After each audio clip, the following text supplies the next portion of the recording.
시아버지가 서류 봉투를 들고 나오셨어요. 두툼한 봉투였죠.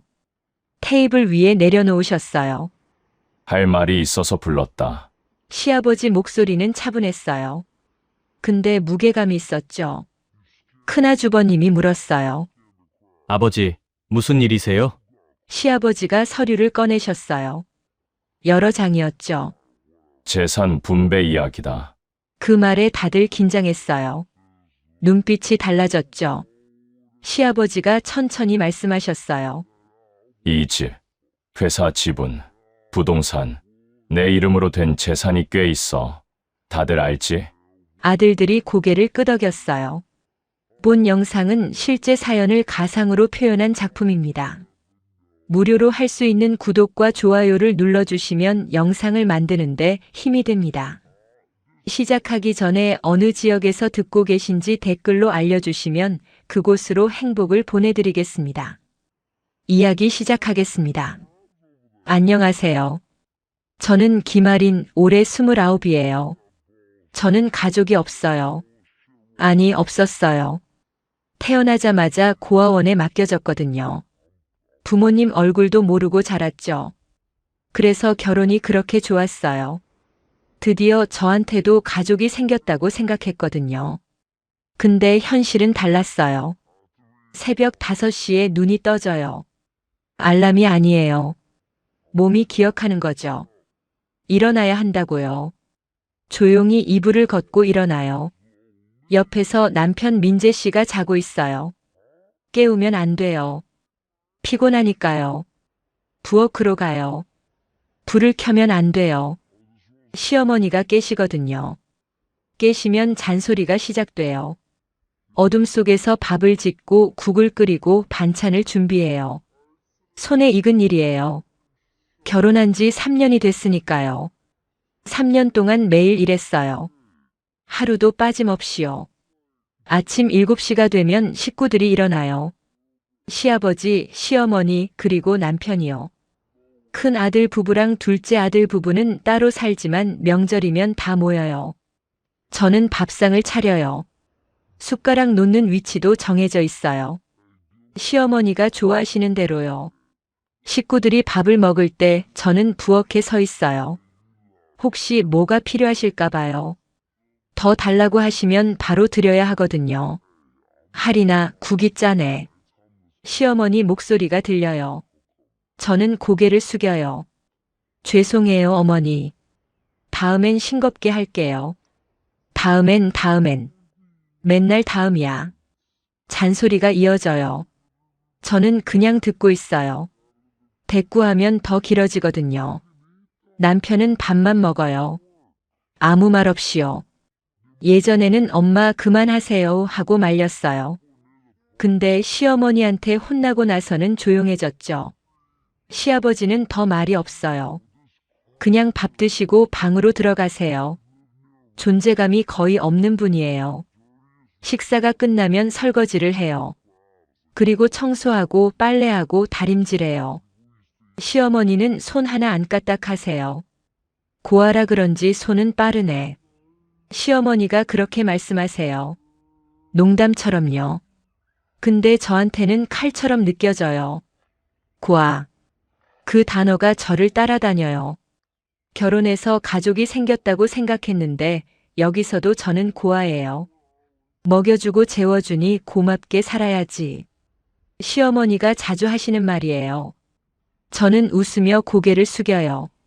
뭐라고 해야 할지 모르겠거든요. 큰 며느리는 부잣집 딸이에요. 시어머니가 그분한테는 함부로 못하세요.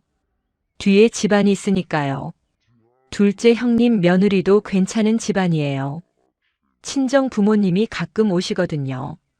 시어머니가 그래도 예의를 차리세요. 저는요. 뒤에 아무도 없어요. 고아원에서 자란 애예요. 기댈 데가 없죠. 시어머니는 그걸 아세요. 그래서 저한테만 이러시는 것 같아요. 밤이 되면 방에 들어가요. 남편은 피곤하다며 먼저 자요. 저는 이불 속에서 조용히 울어요. 소리 안 나게요. 남편이 깨면 안 되니까요. 눈물이 베개를 적셔요. 매일 그래요. 어느 날 밤이었어요. 또 울고 있었죠. 문득 느낌이 이상했어요. 누가 보고 있는 것 같았어요. 고개를 돌렸어요. 문틈 사이로 뭔가 보였죠. 시아버지였어요. 복도에 서 계셨어요. 저를 보고 계셨죠. 눈이 마주쳤어요. 저는 황급히 눈물을 닦았어요. 시아버지는 아무 말 없이 돌아서셨어요. 발소리도 없이 사라지셨죠. 이상했어요. 시아버지 눈빛이요. 말이 없는 분인데 그 눈빛에 뭔가가 담겨 있었어요. 저는 그때 몰랐어요. 시아버지가 모든 걸 보고 계셨다는 걸요. 그리고 그분이 저에 대해 알고 있는 게 있다는 걸요. 어떤 말은 칼보다 깊이 베어요. 흉터도 안 보이게요. 그날은 시어머니 생신이었어요. 친척들이 다 모이는 날이죠. 저는 새벽 4시부터 일어났어요. 음식을 준비해야 했거든요. 잡채, 전, 갈비찜, 잔치상이요. 혼자서요. 큰 며느리랑 둘째 며느리는 손님이에요. 부엌에 안 들어와요. 저만 앞치마 두르고 일했죠. 손이 데었어요. 전 붙이다가요. 빨갛게 부어올랐죠. 근데 밴드 붙일 시간도 없었어요. 손님들이 오고 있었거든요. 점심때가 됐어요. 친척들이 20명쯤 왔어요. 거실이 꽉 찼죠. 저는 음식을 나르고 술을 따르고 빈 접시를 치웠어요. 쉴 틈이 없었어요. 큰형님이 소파에 앉아서 웃고 있었어요. 둘째 형님도요. 저만 바쁘게 움직였죠. 시어머니가 친척들한테 자랑하고 계셨어요. 아들들 이야기요. 큰아들은 의사고 둘째는 변호사고 셋째는 사업을 한다고요. 우리 민재도 요즘 잘 나가요. 시어머니가 웃으며 말씀하셨어요. 그때 고모가 저를 쳐다봤어요. 셋째 며느리는 뭐 하는 애야? 저는 접시를 들고 서 있었어요. 뭐라고 해야 할지 몰랐죠. 시어머니가 대답하셨어요. 걔요? 그냥 집에서 살림해요. 걔래요. 제 이름도 안 부르시더라고요. 친정은 어디야? 고모가 또 물었어요. 저는 입을 열려고 했어요. 근데 시어머니가 먼저 말씀하셨죠. 얘는 고아원 출신이에요. 부모가 없어요. 조용해졌어요. 사람들이 저를 쳐다봤죠. 불쌍하다는 눈빛, 신기하다는 눈빛, 별거 아니라는 눈빛. 다 섞여 있었어요. 저는 고개를 숙였어요. 얼굴이 빨개지는 게 느껴졌죠. 그래서 손은 부지런해요. 일은 잘해. 시어머니가 덧붙이셨어요. 칭찬 같았지만 칭찬이 아니었어요. 저는 부엌으로 도망치듯 갔어요. 접시를 내려놓는데 손이 떨렸어요. 괜찮아. 괜찮아. 익숙한 거잖아. 마음속으로 되뇌었어요. 3년 동안 그랬으니까요. 다시 거실로 나갔어요. 과일 접시를 들고요. 시어머니가 친척들이랑 이야기하고 계셨어요. 며느리들 얘기였죠. 큰 며느리 친정은 강남에 건물이 있어요. 둘째 며느리 아버지가 병원장이래요. 친척들이 감탄했어요. 시어머니가 어깨를 으쓱하셨죠. 그때 누군가 물었어요. 셋째 며느리는요? 시어머니 얼굴이 살짝 굳어졌어요. 얘는 뭐? 배경이 없어요. 배경이 없대요. 저는 사람인데요. 배경이 없는 물건처럼 말씀하시네요. 저는 참았어요. 과일 접시를 테이블에 올려놓으려고 했죠. 그때 시어머니가 말씀하셨어요. 얘는 부모가 없어서 그런지 예의도 몰라요. 교육을 제대로 못 받은 거죠. 손에서 힘이 풀렸어요. 쨍그랑. 과일 접시가 바닥에 떨어졌어요. 사과랑 배가 굴러다녔죠. 사람들이 다 저를 쳐다봤어요. 어머 저것 봐. 야, 뭐 하는 거야? 시어머니가 소리쳤어요. 저는 허리를 숙여 과일을 주었어요. 손이 부들부들 떨렸죠. 눈물이 날 것 같았어요. 남편 민재 씨를 봤어요. 부엌 쪽에 서 있었죠. 눈이 마주쳤어요. 제발 한마디만 해줘요. 저는 눈으로 말했어요. 근데 남편은 고개를 돌렸어요. 아무 말도 안 했죠. 그 순간 가슴이 무너지는 것 같았어요. 3년이에요. 3년 동안 참았어요. 근데 남편은 한 번도 제 편을 안 들어줬어요. 저는 과일을 다 주워서 부엌으로 갔어요. 문을 닫고 싱크대에 기대 섰죠. 눈물이 쏟아졌어요. 참을 수가 없었어요. 저녁이 됐어요. 손님들이 다 갔죠. 저는 설거지를 했어요. 밤 11시까지요. 다 끝내고 방으로 갔어요. 남편은 벌써 자고 있었죠. 저는 옷장을 열었어요. 캐리어를 꺼냈죠. 옷을 넣기 시작했어요. 더 이상 못하겠어요. 나 같은 사람은 여기 있어도 되는 사람이 아닌 것 같아요. 캐리어 지퍼를 닫았어요. 현관으로 갔죠. 신발을 신으려는데 뒤에서 소리가 들렸어요. 어디 가려고? 심장이 멈추는 것 같았어요. 뒤를 돌아봤죠. 시아버지였어요. 복도 끝에 서 계셨어요. 저는 대답을 못했어요. 눈물만 흘렀죠. 시아버지가 천천히 다가오셨어요. 그리고 제 앞에 멈추셨죠. 가면 안 돼. 목소리가 낮았어요. 근데 단호했죠. 저는 시아버지를 올려다봤어요. 그 눈빛이요. 이상했어요. 뭔가 알고 계신 것 같았어요. 아버님, 저는 알아. 다 알아. 시아버지가 말씀하셨어요. 뭘 아신다는 거예요? 저는 이해할 수 없었어요. 시아버지가 제 손에서 캐리어를 가져가셨어요. 조금만 더 기다려. 그 말이 무슨 뜻인지 저는 아직 몰랐어요. 침묵하던 사람이 입을 열면 세상이 바뀌어요. 그날 이후로 며칠이 지났어요. 저는 짐을 다시 풀었죠. 시아버지 말씀대로 조금만 더 기다려보기로 했어요. 근데 시어머니는 달라지지 않았어요. 오히려 더 심해졌죠. 요즘 할인이가 건방져졌어. 시어머니가 남편한테 말씀하시는 걸 들었어요. 건방지다니요. 저는 그냥 숨 쉬고 있을 뿐인데요. 그날은 평범한 저녁이었어요. 온 가족이 식탁에 모였죠. 시아버지, 시어머니, 남편 그리고 저요. 밥상을 차렸어요. 평소처럼 시어머니가 좋아하시는 반찬을 올렸죠. 식사가 시작됐어요. 조용했어요. 숟가락 소리만 났죠. 그때 시어머니가 국을 한 숟가락 드시더니 얼굴을 찡그리셨어요. 이게 국이야? 물이야? 저는 고개를 숙였어요. 죄송해요, 어머니. 맨날 죄송해. 죄송하면 다야? 시어머니 목소리가 커지기 시작했어요. 저는 익숙했죠. 이러다 잠잠해지실 거라고 생각했어요.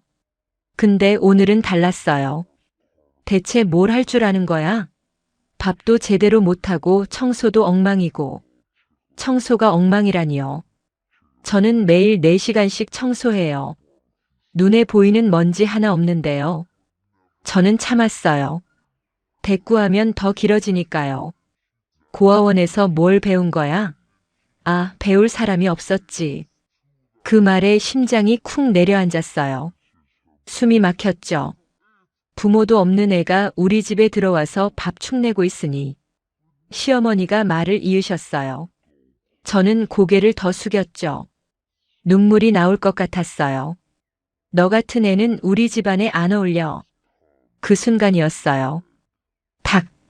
소리가 났어요. 숟가락이 밥그릇에 부딪히는 소리였죠. 시아버지였어요. 숟가락을 내려놓으셨어요. 천천히요. 식탁이 조용해졌어요. 다들 시아버지를 쳐다봤죠. 시아버지는 평소에 말이 없으세요. 식사 때도 조용히 드시고 방으로 가시는 분이에요. 3년 동안 큰 소리 한 번 안 내셨어요. 그런 분이 숟가락을 내려놓으셨어요. 그만해. 목소리가 낮았어요. 근데 온 집안이 울리는 것 같았죠. 시어머니가 눈을 크게 뜨셨어요. 당신이 왜 그래요? 그만하라고 했어. 시아버지가 시어머니를 똑바로 보셨어요. 처음 봤어요. 그런 눈빛을요. 3년 동안 봤어. 당신이 이 아이한테 뭘 했는지. 시어머니 얼굴이 굳어졌어요. 새벽마다 일어나서 밥하고 청소하고 빨래하고. 이 집안일 다 도맡아 했어. 당신은 뭘 했어? 시아버지 목소리가 점점 커졌어요. 저는 처음 듣는 목소리였죠. 고아라고 무시하고 배경 없다고 깔보고. 그게 어른이 할 짓이야? 시어머니가 말을 하려고 했어요. 근데 시아버지가 손을 드셨죠. 아직 안 끝났어. 식탁이 얼어붙었어요. 남편도 굳어 있었죠. 시아버지가 천천히 저를 바라보셨어요. 눈빛이 따뜻했어요. 처음 느끼는 따뜻함이었죠. 하리나. 저를 부르셨어요. 처음으로 이름을 부르시는 것 같았어요. 내가 누군지 알아. 저는 이해할 수 없었어요. 무슨 말씀이세요? 이 아이 내가 데려온 거야. 시어머니가 소리쳤어요. 무슨 소리예요? 시아버지가 천천히 말씀하셨어요. 20년 전 이야기래요. 시아버지 사업이 망했을 때요. 빚쟁이들한테 쫓기고 다 잃었을 때요. 그때 손을 내밀어준 사람이 있었대요. 아무 조건 없이 돈을 빌려주고 다시 일어설 수 있게 도와준 은인이요. 그 은인이 젊은 나이에 돌아가셨대요. 남은 건 어린 딸 하나뿐이었고요. 그 딸이 할인이야. 저는 숨이 멎는 것 같았어요. 나는 오래전부터 이 아이를 지켜봤어. 고아원에서 자라는 것도 홀로 버티는 것도 다 봤어. 시아버지가 제 손을 잡으셨어요. 거칠지만 따뜻한 손이었죠. 민재가 이 아이를 데려왔을 때 나는 바로 알아봤어. 은인의 딸이라는 걸. 그래서 결혼을 허락하셨대요. 아들이 좋아한다는 이유도 있었지만 은혜를 갚고 싶었대요. 근데 내가 잘못 생각했어. 시아버지 목소리가 떨렸어요. 가족이 되면 행복할 줄 알았어. 근데 이 집안이 이 아이를 지옥으로 만들었어. 저는 눈물이 쏟아졌어요. 주체할 수가 없었죠. 시아버지가 시어머니를 보셨어요. 3년 동안 참고 지켜봤어. 누가 진짜 가족인지 확인하고 싶었어. 그리고 말씀하셨어요. 이제 결론이 났어.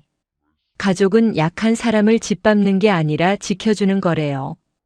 다음 날 아침이었어요. 시아버지가 가족회의를 소집하셨죠. 큰아들 부부, 둘째 아들 부부까지 다 불렀어요. 갑자기 무슨 일이냐고 다들 웅성거렸죠. 거실에 모두 모였어요. 시어머니는 어젯밤 일 때문인지 얼굴이 안 좋으셨어요. 저를 노려보셨죠. 저는 구석에 앉아 있었어요. 뭔 일이 일어날지 몰랐거든요. 시아버지가 서류 봉투를 들고 나오셨어요. 두툼한 봉투였죠. 테이블 위에 내려놓으셨어요. 할 말이 있어서 불렀다. 시아버지 목소리는 차분했어요. 근데 무게감이 있었죠. 큰 아주버님이 물었어요. 아버지, 무슨 일이세요? 시아버지가 서류를 꺼내셨어요. 여러 장이었죠. 재산 분배 이야기다. 그 말에 다들 긴장했어요. 눈빛이 달라졌죠. 시아버지가 천천히 말씀하셨어요. 이 집 회사 지분, 부동산. 내 이름으로 된 재산이 꽤 있어. 다들 알지? 아들들이 고개를 끄덕였어요. 오늘부터 이 재산 일부는 할인이 이름으로 돌린다. 순간 거실이 조용해졌어요. 숨소리도 안 들렸죠. 시어머니가 벌떡 일어나셨어요. 여보, 지금 무슨 소리예요? 큰 아주버님도 놀란 얼굴이었어요. 아버지, 갑자기 왜 그러세요? 시아버지가 손을 드셨어요. 다들 조용해졌죠. 어젯밤에 다 말했어. 할인이 아버지가 내 은인이야. 내가 망했을 때 살려준 사람이야. 큰 며느리가 수군거렸어요. 둘째 며느리도요.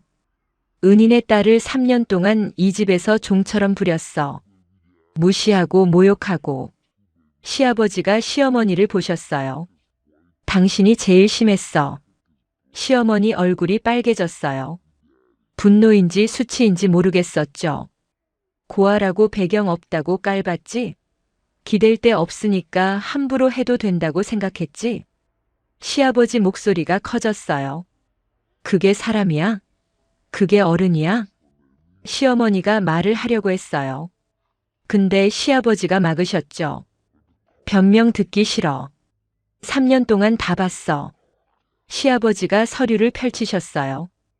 회사 지분 20%는 할인이 이름으로 돌린다. 이 집 일부 소유권도. 아들들이 술렁거렸어요.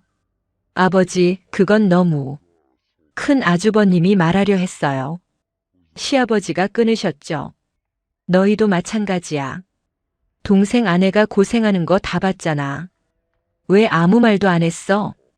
큰 아주버님이 입을 다물었어요. 둘째 아주버님도요. 시아버지가 남편 민재 씨를 보셨어요. 민재, 너는 더 실망이다. 남편이 고개를 숙였어요. 아내가 울고 있는데 왜 지켜주지 못했어? 엄마 눈치 보느라 아내를 버렸어? 남편 눈에 눈물이 고였어요. 저는 처음 봤어요. 남편이 우는 모습을요. 시아버지가 다시 말씀하셨어요. 가족이란 건 약한 사람을 짓밟는 게 아니라 지켜주는 거야. 너희는 그걸 몰랐어. 거실이 무거웠어요. 아무도 말을 못했죠. 시아버지가 제 쪽으로 오셨어요. 제 앞에 서셨죠. 할인아. 저는 고개를 들었어요. 눈물이 흐르고 있었죠. 미안하다. 더 일찍 나섰어야 했는데. 시아버지가 제 손을 잡으셨어요. 이제부터는 내가 지켜줄게. 내 아버지 대신. 저는 주체할 수 없이 울었어요. 3년 동안 참았던 눈물이 다 쏟아졌죠. 태어나서 처음이었어요. 누군가 저를 지켜준다고 말해준 게요. 그때 남편이 다가왔어요. 무릎을 꿇었죠. 제 앞에서요. 할인아, 미안해. 정말 미안해. 남편이 제 손을 잡았어요. 3년 만에 처음으로요. 내가 못난 남편이었어. 다시 시작하자. 제발. 저는 남편을 바라봤어요. 진심이 느껴졌죠. 고개를 끄덕였어요. 말이 안 나왔거든요. 시어머니는 자리에 앉아 계셨어요. 얼굴이 하얘져 있었죠. 아무 말도 못 하셨어요. 그날 이후 집안이 달라졌어요. 시어머니가 저한테 함부로 못 하세요. 눈치를 보시죠. 형님들도 달라졌어요. 저한테 인사도 하고 말도 걸어요. 남편은 매일 일찍 퇴근해요. 저랑 시간을 보내려고요. 저는요. 처음으로 아버님이라고 불렀어요. 진심을 담아서요. 시아버지는 말없이 고개를 끄덕이셨어요. 눈가가 젖어 있었죠. 고아였던 저한테요. 드디어 진짜 가족이 생겼어요. 이야기가 감동적이었다면 구독과 좋아요 눌러주시고 주인공에게 응원의 댓글도 부탁드립니다.